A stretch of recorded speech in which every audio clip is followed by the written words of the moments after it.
E desde sexta-feira nós estamos num congresso sobre pequenos grupos a refletir e aprender sobre relacionamentos intencionais. Tem sido um tempo de muita bênção. Tivemos aqui pelo menos 6, 7 igrejas também que vieram ter conosco. A segunda igreja batista em Setúbal, que trouxe 19 pessoas para participar do congresso, tiveram sexta e ontem. Também igrejas em Braga, Guimarães, no Porto, enfim, em Matozinhos. Então, tivemos realmente um tempo muito bom. Hoje pela manhã, no horário do estudo bíblico, também já ouvimos a ministração e agora quero convidar o pastor Marcos Petrucci, que esteja a chegar aqui. Ele trouxe... bênção. Ele trouxe com ele também um livro que ele escreveu recentemente, que é 40 dias intencionais, aprendendo com o mestre da intencionalidade, Jesus. Eu sei que é difícil muitas vezes encontrarmos boas literaturas cá em Portugal, então aproveita ao final da celebração. Está com a Bia, não é? Vai estar ali na frente também, com os últimos exemplares aqui, e ele disse que não pode voltar com a mala pesada, só pagou a mala para vir, não pagou a mala para voltar, então vamos abençoá-lo também. Importante dizer, pastor Marcos, ele já é um amigo de longa data, não muito longa assim, porque senão a gente começa a ficar muito longo também. Mas desde 1998, quando nasceu essa amizade, fomos contemporâneos lá no seminário, nos estudos lá no Seminário do Sul, no Rio de Janeiro, e tive a oportunidade de pregar nas igrejas por onde ele pastoreou também, lá em Minas Gerais, em Aimorés, né, no aniversário da igreja, depois no Rio de Janeiro, no bairro de Padre Miguel, na Igreja Batista de Moça Bonita, e agora ainda não tive a oportunidade de pregar em Jardim Camburi, porque ele só está lá um ano e pronto, mas se Deus quiser, quando pudermos voltar ao Brasil, lá estaremos para dizer como foi bênção tê-lo aqui também. E ele veio então para abençoar as nossas vidas. Importante dizer, veio com o coração aberto, ele pagou a passagem do bolso dele, gente. Ele veio porque quis estar conosco aqui esse fim de semana e amanhã já está a voltar para o Brasil. Né? Então, quando a gente também adquire o livro, ele não veio para vender livro, né? Mas quando a gente adquire o livro, a gente também está abençoando para ajudá-lo nessas despesas e vai ser um tempo de bênção. Vamos orar pela vida dele, né? Mesmo assentado, eu sei que já sentaram, mas erga a sua mão assim em direção a ele, vamos pedir a bênção de Deus aqui. Senhor, toma o teu servo nas tuas mãos. Ele, ó Deus, tem sido dedicado à tua obra. Ó Deus, toma a sua família, protege, guarda, meu Deus, a sua esposa, o seu filho, a sua filha. Meu Deus, e que este restante de tempo que ainda temos conosco aqui, possamos aproveitá-lo ao máximo. E que amanhã o Senhor o leve guardado mais uma vez, Pai. Em nome de Jesus nós oramos. Amém, Senhor. Amém, Pai. Glórias ao nome do Senhor Jesus. Bom dia, amados. Que bênção estarmos aqui nestes dias com vocês, conhecendo essa cultura tão maravilhosa que é a cultura portuguesa, que nós admiramos, amamos, e se o Brasil é um Brasil abençoado também por Jesus, é porque vocês portugueses um dia estiveram ali, pisaram naquela terra, e por isso que nós falamos português, porque vocês estiveram ali, e vocês levaram as missões também para aquele lugar, e nós somos muito gratos por estarmos aqui, juntamente com vocês. Nós admiramos muito o carinho e também a alegria de todos vocês. Admiro muito o pastor João, a nossa igreja também adotou como missionário da PIB-JC, o pastor João, a Priscila e a sua família. Hoje nós temos 258 missionários da nossa igreja que são sustentados pela própria igreja ao redor do mundo. A minha visão, quando eu cheguei há um ano atrás lá, era de que eu queria um missionário em cada continente do nosso universo. E nós começamos, então, através dos pequenos grupos, a investirmos em missionários. Então, os nossos pequenos grupos, eles fazem videoconferência com os missionários ao redor do mundo. Investimos em escola na Zâmbia, em escola no sertão do Brasil, em missionários do Timor-Leste, no sudoeste asiático, que é uma região muito difícil para você chegar.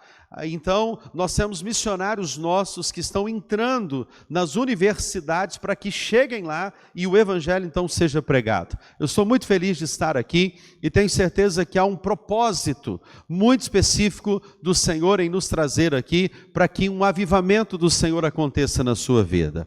Você crê assim? Amém? Então abra a sua Bíblia lá em Atos capítulo de número 9, a preciosa palavra do Senhor. Eu quero pensar com você sobre líderes extraordinários para uma cultura relacional discipular. Deus quer levantar líderes, Deus quer levantar homens, mulheres nessa nação que irão invadir este país com o poder do evangelho. E você é esse escolhido, porque você tem a autoridade do Espírito Santo de Deus. Você tem Cristo na sua vida. E se você tem Cristo, você tem a mensagem. Você tem a esperança. Você tem a graça. Você tem a alegria. Você tem a compaixão. Você tem a misericórdia, porque você está cheio da presença de Deus. Aleluia. Louvado seja o nome do Senhor. A palavra de Deus então nos diz, quero pensar em alguns personagens nessa manhã que fizeram a diferença na influência nos seus dias e na sua geração. Atos capítulo 9 diz assim, verso 10. Havia em Damasco um discípulo chamado Ananias. O Senhor lhe apareceu numa visão e disse, Ananias. Ao que ele respondeu, eis-me aqui, Senhor. Então o Senhor lhe disse, levante-se, vá à rua que se chama Direita, e na casa de Judas, procure um homem de Tarso chamado Saulo. Ele está orando. Aleluia. E numa visão, viu entrar um homem chamado Ananias e impor-lhe as mãos, para que recuperasse a vista. Ananias, porém, respondeu, Senhor, de muito tenho ouvido a respeito desse homem, quanto mal tem feito aos teus santos em Jerusalém. E aqui em Damasco, ele tem autorização dos principais sacerdotes para prender todos que invocam o teu nome. Mas o Senhor disse a Ananias, vá, porque este é para mim um instrumento escolhido para levar o meu nome diante dos gentios e reis, bem como diante dos filhos de Israel, pois eu mesmo vou mostrar a ele o quanto deve sofrer pelo meu nome. Então, Ananias foi. Aleluia, até aí temos lido a preciosa palavra do Senhor. 5 homens, 5 destinos, 5 propósitos, 5 influências em uma geração. Eu creio, amado, que Deus deixou esse texto de Atos 9, que muitas vezes nós o tomamos para nós como apenas uma pérola acerca da conversão de Paulo, o homem que se converte numa visão no caminho de Damasco, e muitas vezes nós nos esquecemos das preciosidades que este texto tem. E quando nós pensamos neste homem que foi um homem extraordinário, que foi Saulo, é claro que por detrás deste Saulo, deste Paulo, havia ali alguns homens que faziam uma diferença na sua geração. E eu creio, queridos, que quando eu olho para, por exemplo, um Ananias, eu vou perceber que esse Ananias, que é um servo de Deus, pode passar para mim, porque eu acho que da forma como está, ok? Essa é a minha família, viu, gente? Tá? Casado com a Kelly desde 1998, eu durmo todos os dias com um pedacinho do céu ao meu lado, né? Deus me deu o Davi, que está na área missionária, passou em medicina, mas agora quer ser pastor, louvado seja o nome do Senhor, Deus está levantando essa geração, né? Isso. E a Larissa, e eu tenho dito que a Larissa, o nome do meu genro é Jacinto Correia no Lombo. Então, a Larissa, ela não está namorando, mas também quer ir para missões e quer ir para adoração. E aí eu penso, queridos, deste personagem, vamos pensar um pouco sobre Judas. A gente conhece o Judas Iscariotes, mas esse Judas aqui é um Judas que simplesmente ele colocou a casa dele à disposição.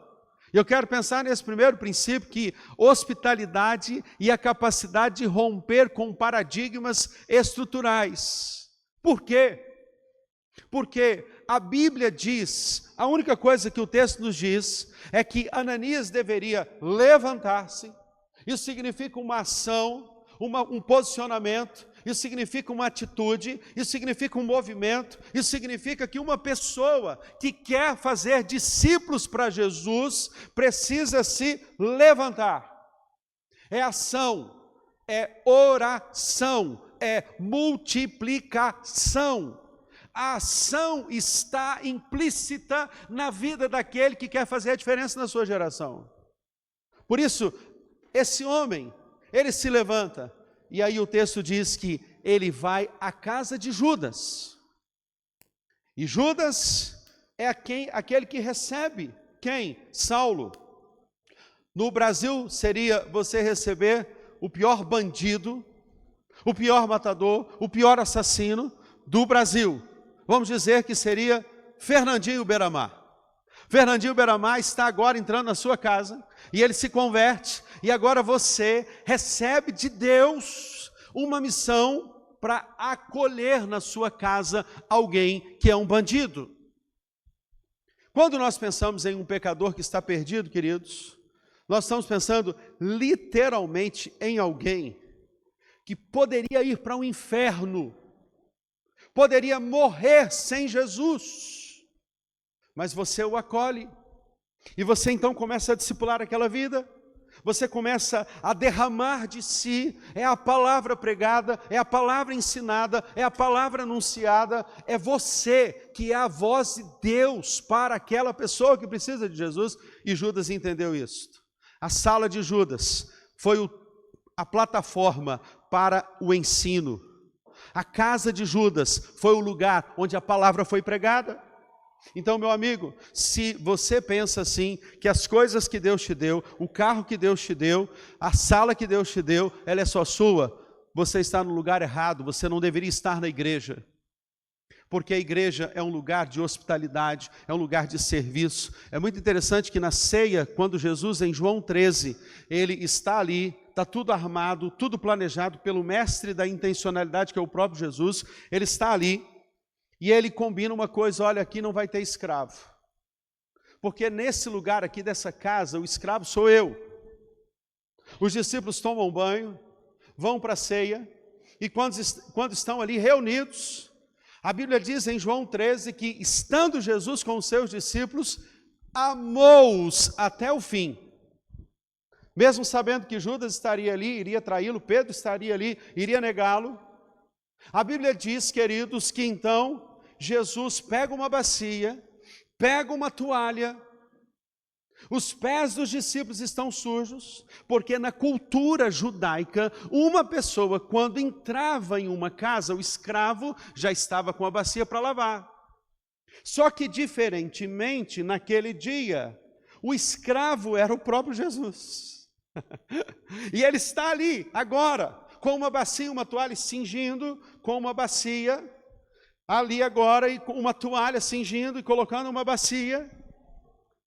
Alguém, quando olha para Jesus e ele pega aquela toalha, eu imagino que os discípulos pensaram assim: eu deveria estar pegando essa toalha e pegando essa bacia para lavar os pés de Jesus. E ele então vira-se para os discípulos e diz: agora eu vou lavar os pés de vocês. Hospitalidade, que une essa capacidade de romper os paradigmas do Cristo, que é intencional e tem a intenção de ensinar a servir. E aí ele começa, e ele fala assim: eu vou lavar. E Pedro, ele levanta-se e fala o quê? O senhor não vai lavar meus pés. E aí Jesus diz o quê? Se eu não lavar os teus pés, você não tem parte comigo. E Pedro era muito abusado, né, gente? Porque Pedro vai falar o quê? Ah, já que o senhor vai lavar meus pés, me lava todo. Aí Jesus fala: queridão, você já tomou banho. E quem já tomou banho não necessita, precisa lavar só os pés. E Jesus começa a lavar. Só que o que nós não imaginamos e não pensamos: quem lavou os pés de Jesus? Os pés de Jesus continuaram sujos. Mas o ensino da hospitalidade é demonstrado naquele lugar. Quando eu e você entendemos que acolhimento faz toda a diferença, isso transforma os corações. Eu fui pastor no Rio de Janeiro, e no Rio de Janeiro, na primeira igreja batista de Moça Bonita, lá nós temos 3 capelas mortuárias. As capelas mortuárias no Rio de Janeiro são simplesmente para acolher famílias enlutadas, porque no Rio de Janeiro morre muita gente, à torta e à direita, e os cemitérios, as capelas dos cemitérios não cabem, não comportam. E alguns anos atrás, pastor Elton Rangel, pastor que plantou a igreja em Taipas, onde eu preguei ontem à noite, ele teve a visão de construir 3 capelas para acolher as pessoas, desde que os cultos fossem realizados pelos capelães da igreja e pelos pastores da igreja. Se entrasse um pai de santo, um espírita, um católico, qualquer pessoa que fosse, que chegasse ali para tentar fazer o velório, quem iria fazer? Somente os capelães da igreja. E no ano de 2016, faleceu a esposa de um traficante. Essa mulher morreu e ela estava grávida. E o próprio marido, o próprio companheiro dela, atirou nela. Só que o extraordinário de Deus é que essa mulher, quando ela estava estirada no chão, o ventre dela mexia. Você pode imaginar isso comigo nessa manhã? Ela estava com o corpo estirado no chão, mas o ventre dela estava grávida, esperando o bebê, o ventre mexia. Então olharam aquela cena e foram e pegaram aquele corpo, levaram para o hospital o Albert Einstein, que fica próximo à PIB de Moça Bonita, próximo à igreja, e então fizeram o parto. E no que fizeram o parto, trouxeram o corpo para uma das nossas capelas em Moça Bonita, e então foram ali familiares, pessoas, Rede Record, RJTV, chegaram ali para então presenciar aquele momento inusitado. Uma mãe morreu, o seu filho estava agora na UTI neonatal, estava vivo. Algo que é extraordinário, algo que era impossível. E o que nós não imaginávamos era que Deus estava usando toda essa circunstância para mover o nosso coração, a despertar a nossa alma para orar para um grande avivamento na PIB de Moça Bonita. Foi então quando nós começamos então ali a ver a multidão de pessoas, e a capela é pequena. O pastor Rodrigo Branco, que está aqui, ele vai dizer: eu não sou pastor, e eu vou dizer: ainda não, né? O pastor Rodrigo Branco, que está aqui, acompanhou todo esse momento mesmo de longe. Hoje ele está aqui em Braga, é um grande missionário nessa terra. Louvado seja o nome do Senhor pelos brasileiros que Deus tem enviado para essa terra, para um avivamento acontecer em Portugal. E é interessante porque a capela não cabia, e os irmãos, os capelães chegaram para mim e falaram assim: pastor Marcos, o que nós vamos fazer? É uma multidão. Eu então, sabe como é que é, pastor? Vamos conversar então com a diretoria, porque lá somente os membros da igreja podem ser velados no templo. E então eu disse: olha, nós vamos ver se podemos velar o corpo no templo. Converse com a diretoria. A diretoria: não, pastor, claro, está calor, vamos ligar o ar-condicionado, todo mundo. Ligamos o ar-condicionado. Uma multidão de mais de 1000 pessoas reunidas naquele templo. O capelão presidente que cuidava lá, no meu pastor auxiliar, disse: pastor Marcos, eu quero que o senhor faça esse velório. Eu fiz o velório. E quando eu falava, eu pensava naquele menino que estava lá no hospital, na neonatal, e o que Deus estava querendo falar a partir daquela experiência comigo e com a igreja. Qual era a experiência que Deus queria dar à igreja a partir daquele momento? E eu então preguei. E quando eu terminei de pregar, eu fui para casa. E eu então, indo para casa, comecei a chorar e pensar naquele menino. E orava por aquele menino, e eu dizia: pai, me deixa adotar esse menino, pai. O que vai ser desse menino?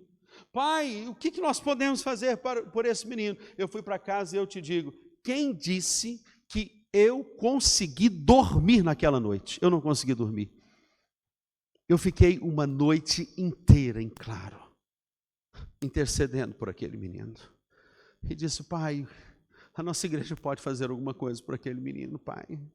A nossa igreja pode, além de orar, a nossa igreja pode dar educação, a nossa igreja pode dar ensino, a nossa igreja pode promover esse menino. E é como em Isaías 6, no ano da morte do rei Uzias, eu vi o Senhor assentado em um alto e sublime trono.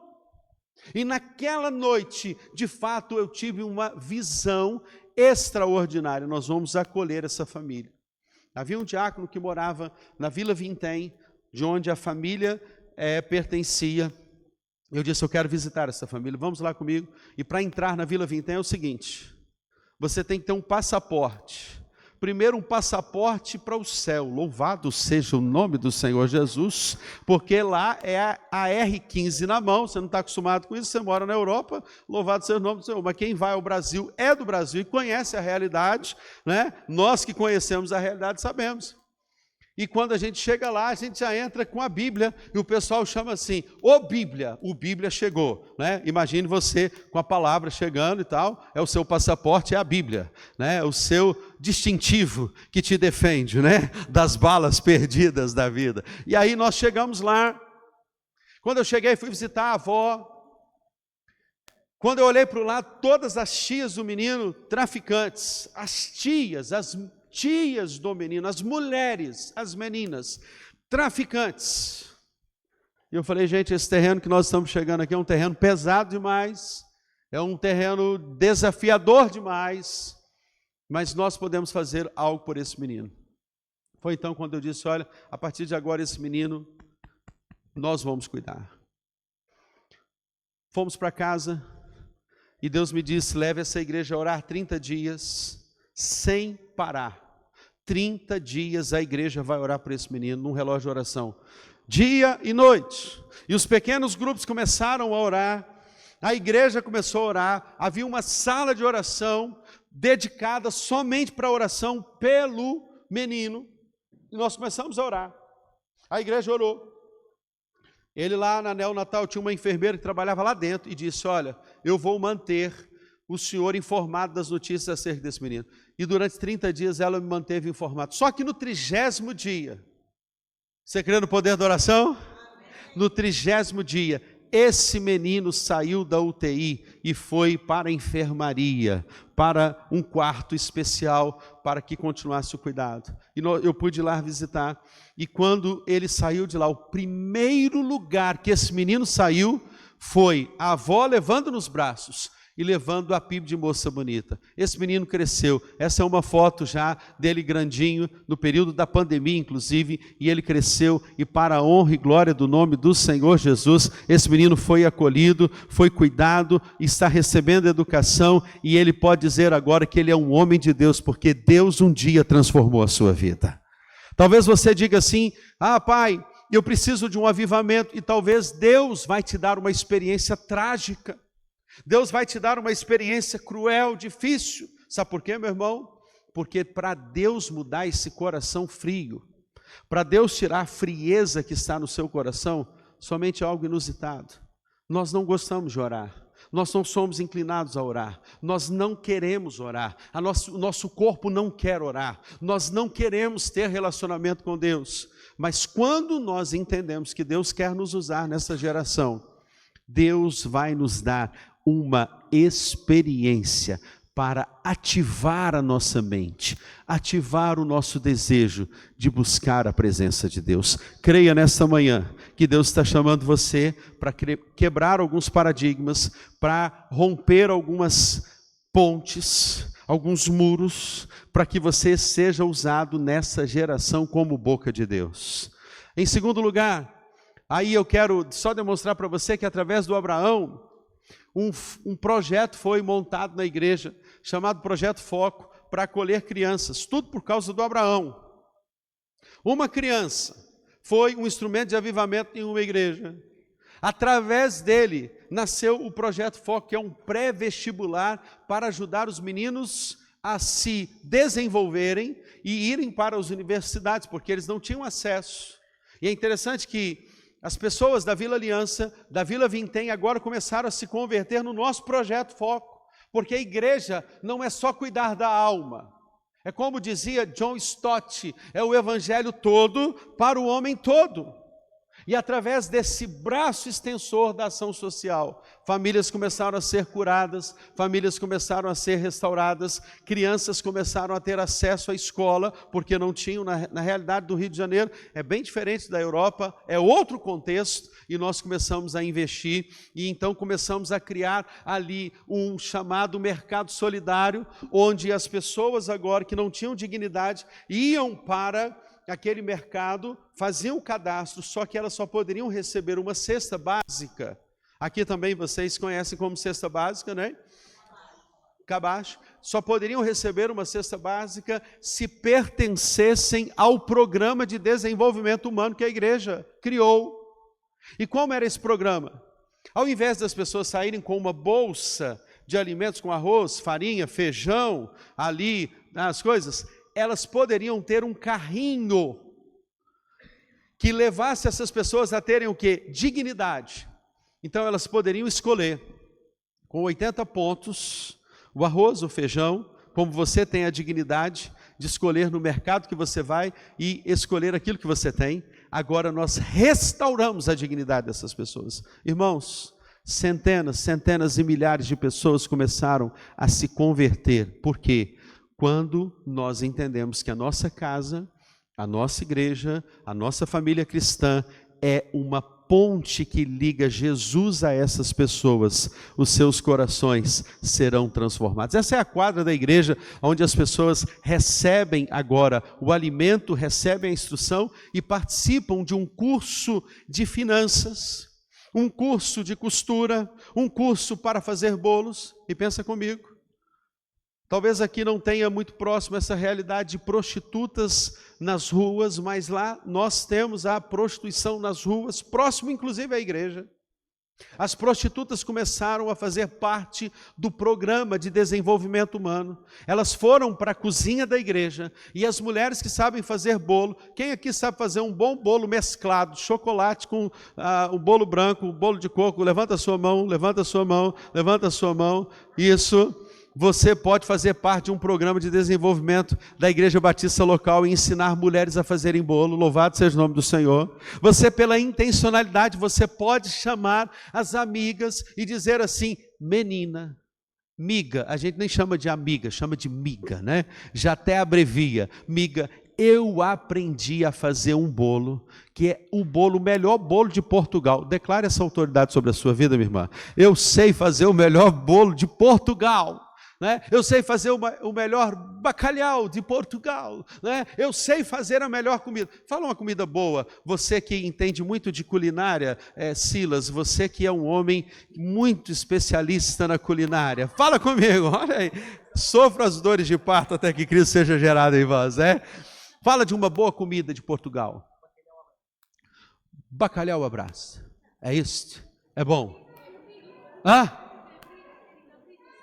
Cabrito assado, ai que delícia, eu sinto as minhas entranhas já mexerem aqui. Que horas vai ser o almoço que nós vamos lá na sua casa? Fala comigo, minha irmã, né? Então, use as suas mãos. Eu tenho falado desde que cheguei aqui. Olha para a sua mão, e você que não estava aqui desde sexta-feira, você tem um M na mão, amém, querido? Olha para a sua mão, você tem um M, olha aí, você tem um M. Fala com o seu irmão, eu tenho um M, eu tenho um M. Olha aqui na palma da mão. Diga, eu sou um missionário. Diga forte. Eu sou um missionário. Só 14 pessoas falaram que são missionários aqui, pessoal. Diga, eu sou um missionário. Eu vou usar as minhas mãos para abençoar, para acolher, para abraçar, para transformar corações. Então faz um cafuné na pessoa que está do seu lado aí e use as suas mãos e diga assim, eu sou o toque do Senhor na sua vida. Aleluia! Que coisa linda, sabemos. Olha aí, conhece esse aí? Nosso queridão pastor Tiago, de missões da igreja. A igreja acolhendo, a igreja cuidando. Mas em Ananias, se Judas, nós vemos esse acolhimento que é capaz de quebrar paradigmas e receber o diferente dentro da sua casa. Em Ananias nós temos visão, disposição e o toque de amor. Vamos falar juntos? Visão, disposição e o toque de amor. O texto diz o quê? Levante-se e vá. O que diz o texto no verso de número 15, vá, porque ele é um escolhido. E o verso 17, então Ananias foi. Eu poderia atualizar aqui esse verbo, dizer assim, partiu. Amém? Você crê no poder da oração, meu amado? Crê? Quando a igreja ora, você crê? Esse é o seu Joelso. Seu Joelso foi um homem que pegou um Uber e ele queria suicidar. Alguém aqui que trabalha com Uber, com táxi? Levante a sua mão. Uau, que bênção! Sempre tem alguém quando eu vou contar essa experiência. Táxi, Uber. Seu Joelso pega o Uber e o rapaz que estava dirigindo o Uber vira-se para ele e diz assim, olha, eu conheço uma igreja, a primeira igreja batista, aonde ali há cura e libertação. Seu Joelso pega o Uber, pasme, 2 anos e meio depois, seu Joelso, na crise existencial da vida dele, na depressão. Quantas pessoas morrem em Portugal? 3 pessoas suicidam em Portugal por dia. Eu vou repetir, 3 pessoas suicidam em Portugal por dia. Eu vou falar mais uma vez, 3 pessoas morrem e, claro, não vão para o céu por dia em Portugal. Você está entendendo isso, meu amado? Seu Joelso pensava em suicídio, mas um dia, 2 anos depois, ele se lembra que o rapaz do Uber havia dito para ele que havia uma igreja, primeira igreja batista, onde havia cura e libertação. Seu Joelso bate na porta da igreja, o portão estava fechado, o porteiro estava almoçando. Eu já havia dito para o irmão Eduardo, agora na multiplicação do pequeno grupo, o Mário, ele orou, e ele viu você como o próximo líder. Vai ser mais uma casa que na multiplicação alcançará novas pessoas. Olha a bênção de ter uma nova casa para alcançar novas pessoas. E o Eduardo disse, mas eu não sei se eu sou essa pessoa.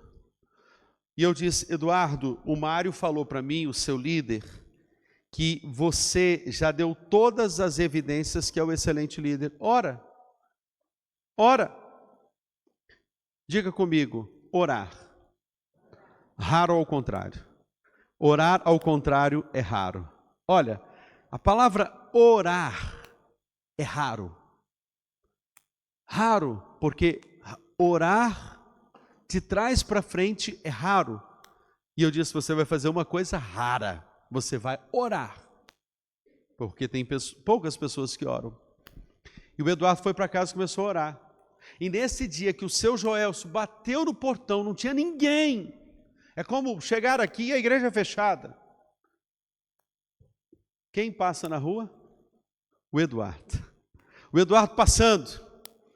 Ele para o carro e fala assim, pois não. Pois bem, você está a precisar de qualquer coisa? O que se passa? E ele então vira-se, não, é o seguinte, eu vim aqui porque eu quero entregar minha vida para Jesus. E é o seguinte, há 2 anos e meio eu peguei um Uber, e o rapaz do Uber me disse que aqui a cura e libertação, eu já não aguento mais, eu preciso viver, eu quero viver. E o Eduardo olha para ele e fala assim, olha, o pastor não está aí, a equipa não está aí, mas deixa eu te dizer uma coisa, você pode entregar sua vida para Jesus aqui e agora. E o seu Joelso disse, eu quero entregar minha vida para Jesus. E o Eduardo então aplica o plano de salvação. Você crê no Senhor Jesus Cristo? Creio. Você declara Jesus como Senhor e Salvador da sua vida? Declaro. Você confessa que é pecador? Confesso. Você reconhece que agora só Jesus é o Senhor da sua vida? Eu reconheço. Então, ore comigo. Eduardo ora com ele. Meio que gaguejando, porque quando eu falei para ele orar, eu disse para ele assim: Deus vai te dar uma experiência que você não vai poder fugir. Ele orou e Deus respondeu. E o seu Joelso, no domingo, vem o Eduardo todo sem graça, chegando na igreja, com o seu Joelso, e diz: pastor, esse negócio de orar funciona.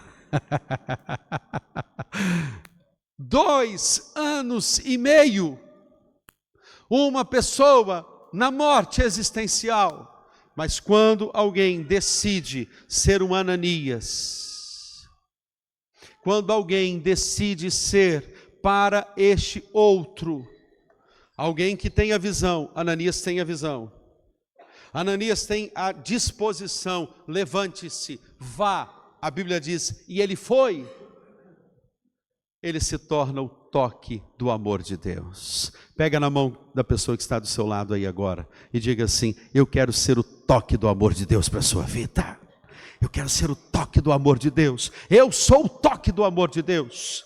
O meu abraço cura, o meu abraço restaura, o meu olhar restaura, o meu sorriso restaura, a minha alegria restaura. Quando eu digo bom dia no elevador, eu digo bom dia na padaria, eu digo bom dia para alguém que está passando na rua, mesmo que ele não seja simpático, eu serei empático em saber que ele está morrendo sem Jesus e ele precisa de Jesus. 3 pessoas hoje, nesse exato momento, enquanto estamos aqui, 3 pessoas, se a estatística, ela está comprovando isso para nós, 3 pessoas agora precisam receber o bom dia da sua vida. 3 pessoas precisam receber: Jesus te ama. Então, meu amado, não se furte do privilégio de ser uma autoridade de Cristo neste país. Não se furte, pelo contrário, se permita. Diga para Deus assim: Senhor, eu quero ser a voz do Senhor para essa geração. Senhor, eu quero ser aquele que vai amar os perdidos. Senhor, eu vou levar Cristo aos corações. Visão, disposição e o toque de amor para esta geração. Terceiro lugar, nós vemos no texto, queridos, um homem chamado Barnabé. Ele é o acolhimento e o investimento em quem amanhã será maior do que ele. Quando eu digo isso para você, eu digo para você que quando você investe em uma vida, quando você capacita uma vida, quando você discipula uma vida, quando você cuida de uma vida, você precisa ser como Barnabé. Nem todos investem em alguém acreditando que aquela pessoa amanhã será maior do que ele. Mas Barnabé no texto, venha comigo no texto, abra sua Bíblia aí, por favor, abra sua Bíblia em Atos 9 e veja comigo. A Bíblia diz, verso de número 26, diz assim: quando chegou a Jerusalém, Saulo procurou juntar-se aos discípulos de Jesus, porém todos tinham medo dele, não acreditando que ele fosse discípulo. Verso de número 27, graças a Deus há uma adversativa, há um porém, há um todavia, entretanto, o texto diz, mas Barnabé, tomando consigo, levou aos apóstolos, contou-lhes como Saulo tinha visto o Senhor no caminho, e o que o Senhor tinha falado com ele. Também contou como em Damasco Saulo tinha pregado ousadamente em nome de Jesus. E o que diz o verso 28? E Saulo ficou com eles em Jerusalém. Olha que coisa linda. Saulo ficou com eles em Jerusalém, entretanto, entrando e saindo, pregando ousadamente em nome do Senhor, falava e discutia com os helenistas, mas eles procuravam matá-lo. Gálatas, o texto de Gálatas nos diz que nesse tempo, antes de Saulo entrar, por causa da resistência, a Bíblia diz que Saulo ficou 2 anos na Arábia. Gálatas 2 diz que Paulo ficou 2 anos na Arábia, anonimato, esperando o momento de entrar, porque houve uma resistência. Mas Deus levantou um Barnabé. Deus é sempre assim, irmãos. Deus levanta um Barnabé e Deus quer levantar nesta manhã aqui uma geração de Barnabés. Louvado seja o nome do Senhor. Pessoas que vão acolher, pessoas que vão investir naquele que amanhã será maior do que você. E quando você cuida de uma pessoa, como Barnabé cuidou, ele investe numa pessoa, ele cuida dele, aquela pessoa vai ser maior do que ele. Eu creio, pastor João, que esta igreja é a igreja da cidade. Deus levantou esta igreja para ser a igreja como plataforma da formação de novos líderes para Portugal. Louvado seja o nome do Senhor. Eu estou aqui profetizando uma palavra sobre esta igreja, que esta igreja será a igreja da cidade, que vai ser uma plataforma da formação de novos líderes para esta geração. Quando nós temos a visão de Barnabé, nós investimos naquele que amanhã será maior do que nós. E é por isso que quando nós pensamos em 258 missionários que a PIBJC em Jardim Camburi, Vitória, está investindo, nós investimos em crianças, nós investimos em enfermeiros futuros, em professores que serão no futuro professores, pastores, médicos. A nossa missão na Zâmbia tem investido em crianças que agora receberam na formatura, nesse mês, nesta semana receberam a formação, porque serão enfermeiros. E quando você investe em uma geração no presente, o amanhã está garantido para que novas vidas sejam transformadas. E eu penso que talvez numa escola, talvez numa formação de novos líderes, em um seminário que vai formar novos pastores nesta igreja, em um instituto bíblico que vai formar novos pastores. E aí eu olho para o Lucas. O Lucas é uma vida que participou do seminário. E o Lucas me fez uma pergunta ontem que ficou encucada na minha mente. E ele preocupado com sua família, que tem distorções de heréticas, heresias na doutrina da palavra de Deus, e o quanto esse homem já tem até um paletó de pastor, louvado seja o nome do Senhor, já está bonitão, lindão de Jesus. Um homem como Lucas, um jovem como Lucas, um lutador como Lucas, alguém que é do esporte como Lucas, pode ser alguém poderosamente usado nessa geração. Nós colocamos pode aplaudir, minha irmã, que é para Jesus, pode aplaudir. O projeto Invisible, que já foi pré-lançado e vocês vão conhecer mais o projeto do nosso queridão João. Ele é uma mente brilhante, louvado seja o nome do Senhor. Ele pensa, não é só dele, é da família.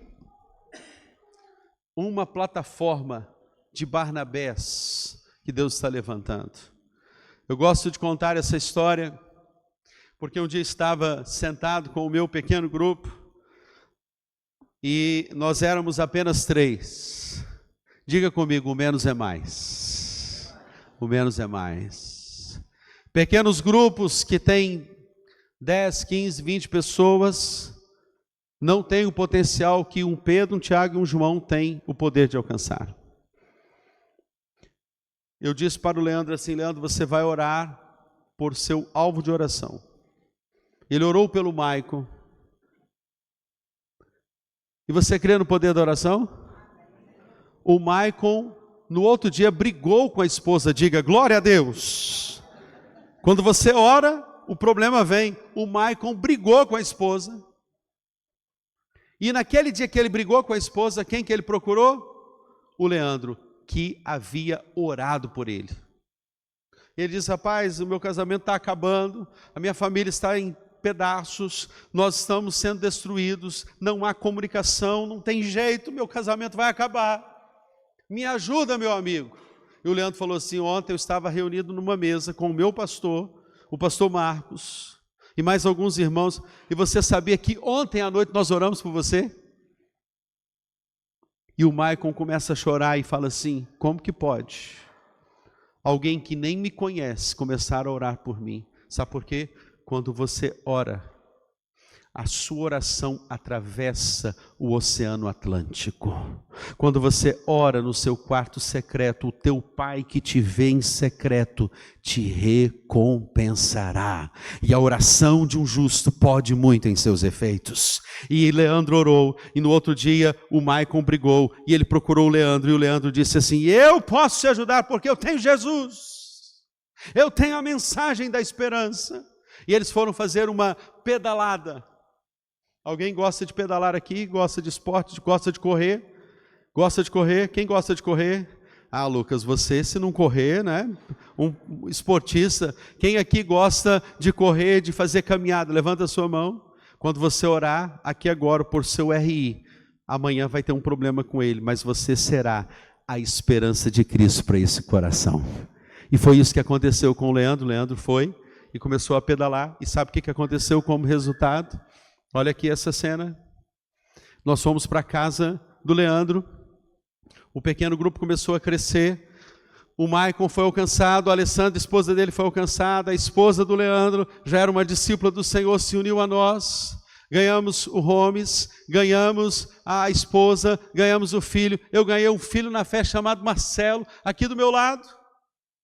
Esse PGM, pequeno grupo multiplicador, cresceu, multiplicou. Nós fomos para a casa do Marcelo. O Marcelo convidou o Felipe, que nós chamamos de Felipe Explosão.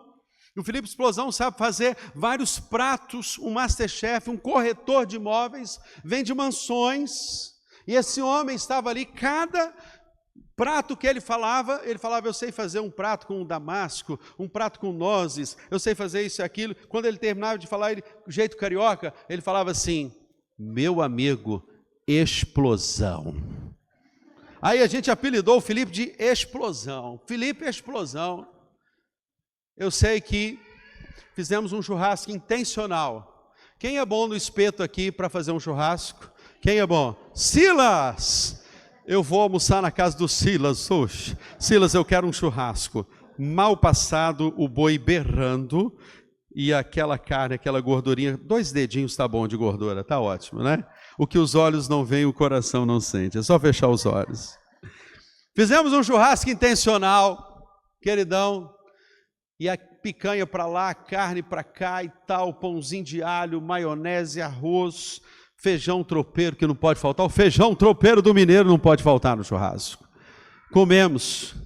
E sabe o que aconteceu como resultado? Eu já estou terminando. O que aconteceu, amados, é que na hora que fomos ler a palavra, o Felipe, ele começa a chorar porque o texto lido foi o texto que ele havia colocado no celular dele. E era: quando passares pelas águas, eu serei contigo. Quando passares pelos rios, os rios não te submergirão. Eu te amei e darei a minha vida por ti. O Felipe chora e ele diz assim: eu quero entregar a minha vida para Jesus. Porque alguém intencionalmente começou a orar.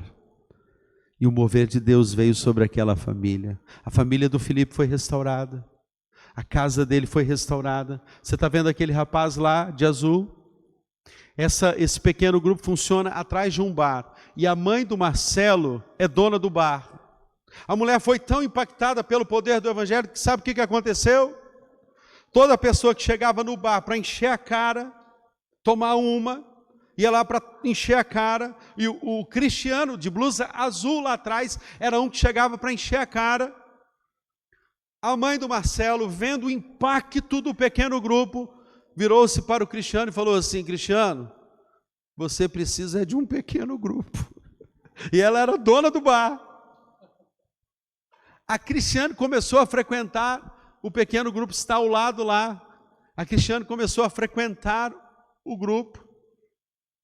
E num dia ela fala assim: pastor, podemos orar pelo meu marido? Ele está ali fora bebendo, mas eu vou chamá-lo para que esteja aqui. O Cristiano foi. E eu me lembro direitinho que naquele dia nós fomos orar. O Cristiano, a Cristiane, esposa dele, Cristiane e Cristiano, né? Ela diz assim: podemos ajoelhar, Cristiano? Ele: podemos. Ele ajoelha. E nós começamos a orar. E quando oramos, a semente foi plantada. Só que na segunda-feira, quando ele estava lúcido, ele se lembrou que um dia alguém orou por ele. E naquela segunda-feira, numa decisão, ele e a esposa, ele decide entregar a vida para Jesus. Foi batizado, está na presença do Senhor. Porque quando você decide investir em alguém que amanhã será melhor do que você. Você tem a visão de Barnabé. Você tem a visão de um Barnabé que investe em um Saulo. Amanhã você será o toque da graça de Deus. Pedro, para fecharmos, o instrumento de cura e da graça. Havia lá naquela região um homem por nome Enéas, diz a palavra, passando, verso 32, passando Pedro por toda parte. Ele não era alguém que se isolava, ele não era alguém que se fechava, diz o texto, passando por toda parte. Veja o texto, verso 32, ele não ficou em casa, ele foi intencional, passando por toda parte. Foi também visitar os santos que moravam em Lida, encontrou ali um certo homem chamado Enéas, que havia anos que jazia na cama, pois era paralítico. Pedro lhe disse: Enéas, Jesus Cristo cura você, levante-se, arrume a sua cama. Ele imediatamente se levantou, e todos os habitantes de Lida e da região de Saron viram Enéas e se converteram ao Senhor. Pedro, passando por toda parte, ele não ficou ensimesmado.